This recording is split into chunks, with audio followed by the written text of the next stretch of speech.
Hello everyone, নিশ্চয়ই তোমরা সবাই ভালো আছো। তো আজকে আমরা যে বিষয়টা নিয়ে আলোচনা করব আগে থেকে বলেছিলাম, সেটা হচ্ছে আলো চ্যাপ্টারটি তার প্রথম ক্লাসে। আজকে আমরা যে বিষয়টা নিয়ে আলোচনা করব সেটা হচ্ছে আলো সম্পর্কে যে বিভিন্ন ধারণাগুলো বিবর্তিত হয়েছে বা আমরা অর্জন করেছি বিভিন্ন সমস্ত ধারণাগুলো, সেটার একটা প্রাথমিক যে বা সামগ্রিক একটা চিত্র আমরা এখানে তুলে ধরবো। এখানকার প্রত্যেকটা বিষয় কিন্তু অত্যন্ত গুরুত্বপূর্ণ এবং আমরা বিভিন্ন পরবর্তী ক্লাসে, উঁচু ক্লাসে যে সমস্ত তথ্যগুলো পেয়েছি সবগুলো কিন্তু আমরা এখানটায় আলোচনাটা করব। যদিও এখান থেকে কোনো প্রশ্ন কিন্তু তোমরা দশম শ্রেণীতে পাবে না, তবে উঁচু ক্লাসে বিজ্ঞান পড়তে গেলে যেখানে আলো অত্যন্ত একটা গুরুত্বপূর্ণ ভূমিকা পালন করে, তো সেই বিষয়টা এখানে আমরা ছোট্ট করে তুলে ধরছি, তোমরা ভিডিওটা দেখবে। তো যেটা হচ্ছে কি, আলো বিষয়টা কি? আলো আমরা জানি যে শক্তির একটা রূপের মধ্যে পড়ে। যে আমরা যে 8 প্রকার শক্তি জেনেছি, সেই 8 প্রকার শক্তির মধ্যে আলো হচ্ছে একটা শক্তি। সেই বিভিন্ন শক্তির রূপান্তর যখন আমরা পড়েছিলাম, এখানেও আমরা অন্যান্য শক্তি থেকে আলো শক্তিতে রূপান্তরিত করতে পারি, কিংবা আলো শক্তিটাকে অন্য কোনো শক্তিতে রূপান্তরিত করতে পারি। তো আলো তাহলে কি জিনিস? আমরা জেনেছি এটা একটা শক্তি, যেটা যে শক্তিটা আমাদের চোখে দেখার অনুভূতি সৃষ্টি করতে পারে। তো আলো একটা যে উৎসটা প্রথমে জেনে নি, আলো কোথা থেকে উৎপন্ন হতে দেখি। তো আমাদের এই পৃথিবীতে সবচেয়ে যদি আলোর উৎসের কথা বলি, সূর্য হচ্ছে আমাদের যে আলোর প্রধান উৎস। এছাড়াও আমরা বিভিন্ন সময় রাত্রিবেলা চাঁদকেও দেখতে পাচ্ছি, সেটাও একটা রাত্রে যেন আলোর উৎস। আমাদের বাড়ি ঘরে যে বাল্ব রয়েছে, ইলেকট্রিক বাল্ব গুলো বিভিন্ন, সেগুলো হচ্ছে আলোর উৎসগুলো হিসাবে আমরা ধরছি। কিংবা মোমবাতির শিখাকেও আমরা ধরতে পাচ্ছি, ফিলামেন্ট যুক্ত বাল্ব, তার ভেতরে যে যে আলো থেকে সেখান থেকেও বেরিয়ে আসে। কিংবা এলইডি বাল্ব, বিভিন্ন বাল্ব বা সিএফএল বাল্ব, এইগুলো হচ্ছে আলোর উৎস। তো এই সমস্ত জায়গা থেকে যে আলোটা বেরিয়ে আসছে, প্রধান কারণটা কি? আলো ওখান থেকে বেরোনোর মূল যে কারণগুলো হচ্ছে, আমরা বলবো যে তাপীয় অর্থাৎ তাপীয় আলো নিঃসরণ। অর্থাৎ কোনো বস্তুকে যদি আমরা খুব উত্তপ্ত করি, বা তাপীয় নিঃসরণ যাকে আমরা বলতে পারি, যে খুব উত্তপ্ত করলে বস্তুটার কি হবে? তার কম্পন হবে।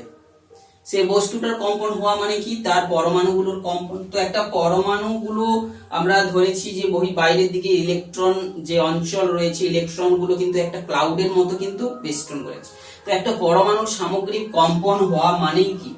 যে পরমাণু নিউক্লিয়াসে থাকা প্রোটন আর বাইরের কক্ষের যে ইলেকট্রন, তার যে কেন্দ্রবিন্দু দুজনেই সমাপতিত হয়ে থাকার জন্য এটা একটা নিস্তড়িতের মতো আচরণ করে।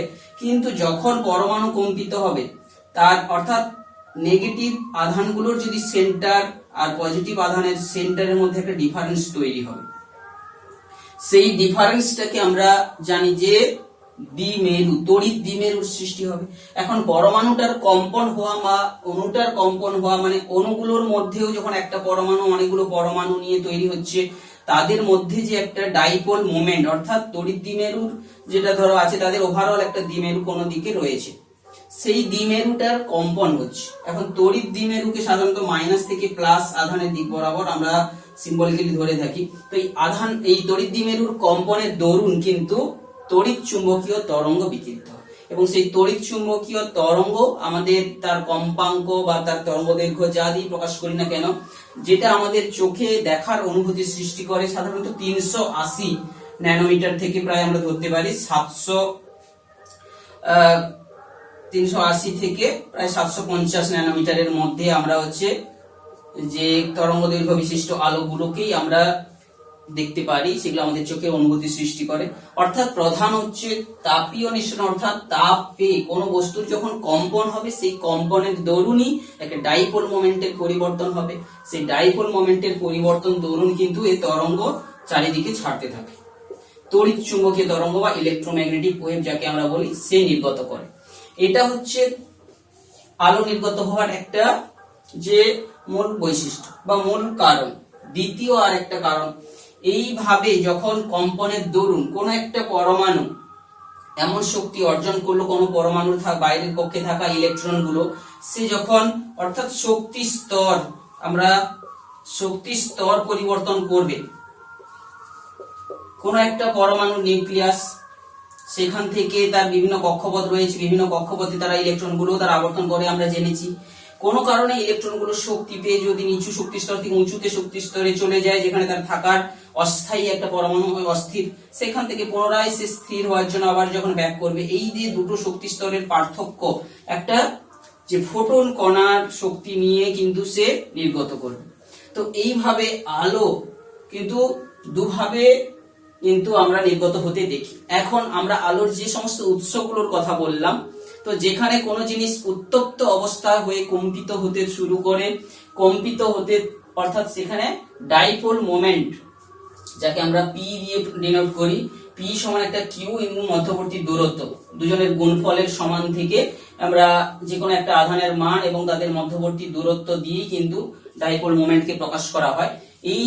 এইটার কম্পনের দরুন সেখান থেকেও বের হতে পারে, কিংবা ইলেকট্রন গুলো যদি উচ্চ শক্তি স্তর থেকে নিম্ন শক্তি স্তরে কখনো স্থানান্তরিত হয় বা জাম্প করে, সেই দুটো শক্তি স্তরের পার্থক্য নিয়েই কিন্তু একটা ফোটন নির্গত হয়। এবং এই ফোটনটা যদি কম্পাঙ্ক যদি দৃশ্যমান আলো, তাদের যে তরঙ্গ দৈর্ঘ্য বা সেই অনুযায়ী তাদের যে কম্পাঙ্কের সঙ্গে ই সমান এইচ নিউ কিংবা এইচ সি বাই ল্যামডা, এই রিলেশন থেকেই আমরা তাদের কম্পাঙ্কগুলো বের করে নিতে পারি।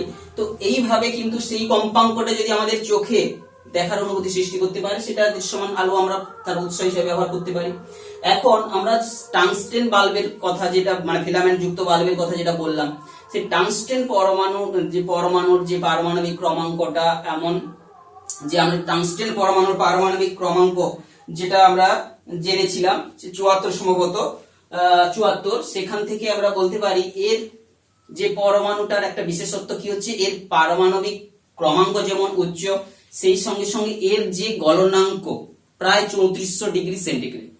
তো কোন পরমাণু যখন বা এই টাংস্টেন ধাতুটিকে যখন এত উচ্চ তাপমাত্রায় উত্তপ্ত করা হয়, সে কিন্তু গলে না, এবং সেই অনুযায়ী তার বহিস্তম পরমাণু কক্ষের ইলেকট্রন গুলো যে বিভিন্ন উচ্চ শক্তি স্তর থেকে আবার নিম্ন শক্তি স্তরে আসা যাতায়াত করার যে মতো আমরা পর্যাপ্ত সময় পেয়ে থাকি। তো সেই কারণে টাংস্টেনটা কিন্তু বাল্বের ফিলামেন্টে ওখানে ব্যবহার করা হয়, কিন্তু অন্য ধাতুকে ব্যবহার করলে তার অনেক আগেই ওটা কিন্তু গলে যাবে। তো এটাই হচ্ছে মূল কারণ, এবং এখানে অনেকক্ষণ স্থায়ী থাকতে পারে, সেই জন্যই ওটা হচ্ছে আমরা টাংস্টেন ব্যবহার করে থাকি। যদি আমরা বাল্বের ভেতরে যদি আমরা অক্সিজেন গ্যাস ভর্তি করে দিই, তাহলে কিন্তু দ্রুত বিক্রিয়া করে ওটা পুড়ে যেতে পারে। তো সেই জন্য আমরা জানি কি বাল্বের ভেতরে হয় বায়ু শূন্য রাখা হয়ে থাকে, কিংবা কোনো নিষ্ক্রিয় গ্যাসকে ভর্তি করা হয়ে থাকে। তো এই দুটোই হচ্ছে আলো যে সৃষ্টির মূল যে দুটো কারণ। একটা হচ্ছে কি আমরা যাকে বলা হচ্ছে কোয়ান্টাম মেকানিক্স, আর একটা হচ্ছে ক্লাসিক্যাল মেকানিক্স। দুটো কিন্তু যখন তার দুটো ভাবে তার আমরা ব্যাখ্যা দিতে পারি, এটাই হচ্ছে আলো যে সৃষ্টির মূল কারণ। যে সমস্ত উৎস আমরা ধরি না কেন, এই দুটো প্রকারেই হবে। যদি আমরা কোনো এলইডি বাল্বের কথা বলি, যেখানটা পিএন জাংশন রয়েছে, P type N type junction, সেখানে ইলেকট্রন আর হোল সৃষ্টি হবে এবং তাদের মধ্যে যখন রিকম্বাইন্ড হবে, সেখান থেকে একটা আমরা আলো বের হতে দেখবো পিএন জাংশন বাল্ব ডায়োডের ক্ষেত্রে। তো এখানে আমাদের মূল দুটো পদ্ধতিতেই কিন্তু আলোটা উৎপন্ন হয়ে থাকে। তো এখন আলো সম্পর্কে, আলো কিন্তু যে অনেক পুরনো বিজ্ঞানের শাখা, যেখান থেকে কিন্তু এর সম্পর্কে বিভিন্ন ধারণা প্রথম থেকে যেগুলো আলোচনা হয়েছে সেগুলো আবর্তিত হয়েছে বিভিন্ন সময়ে।